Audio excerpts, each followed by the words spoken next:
భద్రాద్రి కొత్తగూడెం జిల్లా Palvancha police station పరిధిలో ములకలపల్లి గ్రామానికి చెందిన వేముల దుర్గారావుపై ములకలపల్లి మాజీ జెడ్పీటీసీ బత్తుల అంజి అతని అనుచరులు దారుణంగా దాడి చేసి హత్య చేయడానికి యత్నించిన ఘటన గురువారం చోటు చేసుకుంది. ఈ ఘటనపై వేముల దుర్గారావు శనివారం మీడియా సమావేశం నిర్వహించి వివరాలు వెల్లడించారు. దుర్గారావు వివరాలు తెలిపిన ప్రకారం గత ఏడాది నుంచి తన భార్య తన పుట్టింట్లోనే ఉంటుందని, ఆమె తరపున తనపై వరకట్న వేధింపుల కేసు నమోదు చేసి తాను తన అన్నదమ్ములకు జైలుకి వెళ్లి వచ్చిన వారని తెలిపారు. పిల్లలను తానే చూసుకుంటూ ఎటువంటి ఇబ్బంది లేకుండా పెంచుకుంటూ వస్తున్నానన్నారు.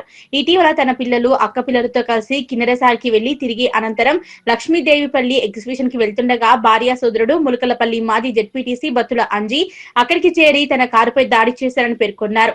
తనను రక్షించుకునే ప్రయత్నంలో ములకలపల్లి దిశగా వెళ్తుండగా బత్తుల అంజి అతని అనుచరులు వెంబడించి పాల్వంచ పోలీస్ స్టేషన్ సమీపంలో కారును అడ్డగించి కర్రలతో దాడి చేసినట్టు తెలిపారు. పోలీస్ స్టేషన్ లో ఫిర్యాదు చేయడానికి వెళ్లిన సమయంలో కూడా బత్తుల అంజి అక్కడే వీరంగం సృష్టించి మళ్లీ దాడి చేసేందుకు ప్రయత్నించారని వేముల వివరించారు.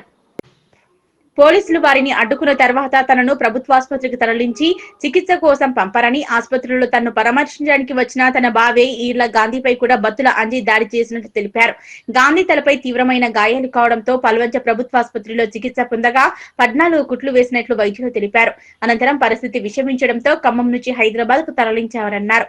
వేముల దుర్గారావు మాట్లాడుతూ బత్తుల అంజి తన రాజకీయ ఆర్థిక ప్రభావం ఉపయోగించి నన్ను, నా భార్యను విడదీసి తమ కుటుంబాన్ని పూర్తిగా నాశనం చేయాలని చూస్తున్నారన్నారు. తన ప్రాణాలకు ముప్పు ఉందని చట్టపరమైన చర్యలు తీసుకుని న్యాయం చేయాలని ఆవేదన వ్యక్తం చేశారు. ఈ ఘటనపై వేముల దుర్గారావు పాల్వంచ పోలీస్ స్టేషన్ లో ఫిర్యాదు చేశారు. బత్తుల అంజి దాడిలో పాల్గొన్న వారిపై కఠిన చర్యలు తీసుకోవాలని ఆయన డిమాండ్ చేశారు. బాధితుని ఆరోగ్య పరిస్థితి ప్రస్తుతం స్థిరంగా ఉన్నప్పటికీ కుటుంబం ఇంకా భయాందోళనలో ఉందని సమాచారం. స్థానిక ప్రజలు, ప్రజాప్రతినిధులు ఈ ఘటనపై స్పందిస్తూ బాధితుడికి న్యాయం జరిగేలా అధికార యంత్రాంగం తక్షణ చర్యలు చేపట్టాలని విజ్ఞప్తి చేశారు. నా పేరు వేముల దుర్గారావు, మాది ములకలపల్లి. మా నాన్న పేరు వేముల అంకమరాజు. గత ఈ బత్తుల అంజి అనే వ్యక్తి మాజీ జెడ్పీటీసీ. అతని చెల్లిని 14 సంవత్సరాల క్రితం పెళ్లి చేసుకున్న తర్వాత మా గొడవలు అయినాయి. మా అన్నయ్యల మీద అందరి మీద కేసులు పెట్టారు. కేసు పెట్టడంతో నేను విడాకులకు నోటీసు పంపించాను. అదే నోటీసు పంపించిన తర్వాత మమ్మల్ని బాగా అరెస్ట్ చేస్తున్నాడు. ఆయనకి రాజకీయ పరంగా మేము అనట్లేదని మమ్మల్ని బాగా ఇబ్బంది పెట్టి మా ఆవిడ నన్ను కూడా కలవనట్లేదు. తర్వాత మేము మా కొడుకులను తీసుకొని నేను కిన్నెరసాని వెళ్ళాను. వెళ్తే కిన్నెరసాని అయిపోయిన తర్వాత లక్ష్మీదేవిపల్లి వచ్చాము, ఎగ్జిబిషన్కి వచ్చాము. వస్తే ఆడికి 4 వ్యక్తులను తీసుకొని వచ్చి నా మీద దాడి చేసి నా కారద్దాలు పగలు కొట్టి వెంబడించి నేను పాల్వంచి పిఎస్కి వచ్చే క్రమంలో నన్ను వెంబడించి వచ్చేసి ఇక్కడికి వచ్చి కూడా స్టేషన్లో వచ్చి కూడా నన్ను బాగా ఇబ్బంది పెట్టంగా నేను మా కానిస్టేబుల్ వీళ్ళందరూ ఏమన్నారంటే హాస్పిటల్కి వెళ్ళి బాబు అని చెప్పి నన్ను హాస్పిటల్కి పంపించాను. నేను హాస్పిటల్ ఉండే క్రమంలో మా బావగారు వచ్చి వస్తుండగా దారిలో మా బావని రాడుతో కొట్టాడు. ఆయన బత్తుల అంజి అన్న వ్యక్తి కొట్టాడంట. కొట్టిన తర్వాత మా బావ ఇప్పుడు సావు బతుకులో ఉన్నాడు. అది ఏదన్నా పూర్తి దానికి బాధ్యత బత్తుల అంజి తీసుకోవాలి. అది పాలంచిలో బాగా ఇబ్బంది అవుతుంటే హైదరాబాద్ అడ్మిట్ చేశారు, తీసుకెళ్ళి రాత్రి. సావు బతుకులో ఉన్నాడు మా బావగారు. ఇప్పుడు బాగా ఇబ్బందిలో ఉంటుంది, సీరియస్ కండిషనే ఉంది, బాగా ఇబ్బందిలో ఉన్నాడు. పోలీస్ స్టేషన్ కేసు పెట్టాము. ఎస్ఐ గారు అన్నారు మీకు అనుకూలంగా ఏదో చేస్తాంలేండి అని చెప్పి అన్నారు సార్. అది ఇక్కడ మన పాల్వంచి కేసులో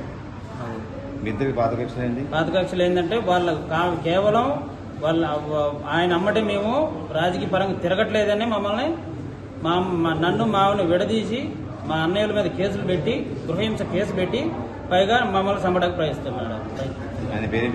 బత్తుల అంజి జెడ్పీటీసీ అతను. అది ప్రజెంట్ పొలిటీషియన్లోనే తిరుగుతున్నాడు. బడా వ్యక్తులు ఉన్నారు బాగా ఆయన అమ్మటే మమ్మల్ని బాగా ప్రలోభ పెడతాడు. కాంగ్రెస్ పార్టీ అధికార పార్టీలో ఉన్నాడు, బాగా ఇబ్బంది పెడతాడు. భర్తలు కనుక మరి పూసిగూడెం మా దుర్గారావు వాళ్ళకి ఫ్యామిలీ గొడవలు ఉంటానా అడ్మిషన్కి వెళ్ళిన కాడ మా తమ్ముని పట్టుకొని కొట్టారు. కొడితే ములకలపల్లి పాలన్స్ గవర్నమెంట్ హాస్పిటల్కి వచ్చారు. గవర్నమెంట్ హాస్పిటల్కి చూస్తానికి మేము వచ్చాం. చూస్తానికి వచ్చినప్పుడు ఎక్కడున్నారు కనుక్కోవడానికి మేము ఆటో దిగాం. బుక్ షాప్ పక్కన పెట్రోల్ బంకు దాటాక పాల్వంచులు బుక్ షాప్ దగ్గర ఆగాం. పెట్రోల్ బంకు దాటాక ఆగి మేము ఫోన్ మాట్లాడుతున్నాం ఎక్కడున్నారని తమ్ముడు ఫోన్ చేసి మాట్లాడుతుండేసరికి మా బావగారు ఫోన్ మాట్లాడితే గవర్నమెంట్ హాస్పిటల్ సైడ్ వెళ్ళిపోతుంటే ఆటో అతను మమ్మల్ని అక్కడ దించేసి వెళ్ళిపోయారు. వెళ్ళిపోయిన తర్వాత వీళ్ళు ఎవరు వచ్చారో మా బావగారిని బాధారు. మేము తిరిగి చూసేసరికి ఉరుకుతూ ఉన్నారు. మేము కేకలు పెట్టేసరికి ఉరుకుతూ ఉండేసరికి మేము దబా వెళ్ళి మా బావగారిని లేపుకునేపాటికి ఆయన సోయలేదు. ఆటోల కోసం చూస్తుంటే ఆటో ఏమి రాట్లా. మమ్మల్ని దించెళ్ళిన ఆటోయే మళ్ళీ రిటర్న్ వచ్చింది పైకి వెళ్ళి. వచ్చేసరికి ఆటోలు వేసుకొని గవర్నమెంట్ హాస్పిటల్కి తీసుకెళ్ళాం. అక్కడ కుట్లు వేసారు, సీరియస్గా ఉంది, కొత్తగూడెం తీసుకెళ్ళమన్నారు. కొత్తగూడెం తీసుకెళ్ళి సర్జరీ చేయించాం. సర్జరీ చేయించినా కానీ బ్లడ్ ఆగట్లా. మళ్ళీ రాత్రి హైదరాబాద్ పంపించాం, సీరియస్గా ఉంది. బత్తుల అంజీ గారు ములకలపల్లి, ఆయన పార్టీ పరంగా చెప్పుకొని మమ్మల్ని దాడి చేస్తాను. అదేమంటే కాంగ్రెస్ పార్టీ పేరు చెప్పుకొని ఆయన బెదిరిస్తాడు మమ్మల్ని. మేమెవరమో తెలుసా, ఎక్కడికి వెళ్ళినా కానీ మేమెవరమో తెలుసా అంటాం. చెప్పడం, ఎవరైనా గట్టిగా మాట్లాడితే పోలీసు వాళ్ళు కానీ ఎవరైనా గట్టిగా మాట్లాడితే వాళ్ళకి ఫోన్లు చూపించటం. మరి ఆ ఫోన్లలో ఏం చూపిస్తుండేమో మాకు తెలియట్లా. చూపియంగా వాళ్ళు మీరే సార్ అంటున్నారు, కుర్చీ చేసి కూకోబెడుతున్నారు. వెనక పార్టీ బలం చూసుకొని మమ్మల్ని నానాకి ఇబ్బంది పెడుతున్నారు. వాళ్ళ నుంచి మాకు ప్రాణహాని ఉంది, ఎమ్మటే అరెస్ట్ చేయాలని కోరుకుంటున్నాం. పాలన్స్ పోలీస్ స్టేషన్లో కంప్లైంట్ ఇస్తే మేము న్యాయం చేస్తామన్నారు. మేము కంప్లైంట్ ఇచ్చాం. మరి ఇంకా ఏ విషయం చెప్పాలా. వాళ్ళైతే ఎఫ్ఐఆర్ చేస్తారనే మేము అనుకుంటున్నాం. కంపల్సరీగా ఇది ఎఫ్ఐఆర్ చేయాలి. మరి మా తమ్ముడికి కూడా లక్ష్మీదేవిపల్లిలో కూడా కంప్లైంట్ ఇచ్చాం. మరి అంజీ గారు ఏమైనా కంప్లైంట్ ఇచ్చిండో ఏం మాట్లాడుకుంటో తెలియదు కానీ అక్కడితో కూడా ఎఫ్ఐఆర్ చేయలేదు. మా తమ్ముడు గారి మీద దాడి చేసింది, పిల్లల్ని మా తమ్ముడి మీద దాడి చేసింది.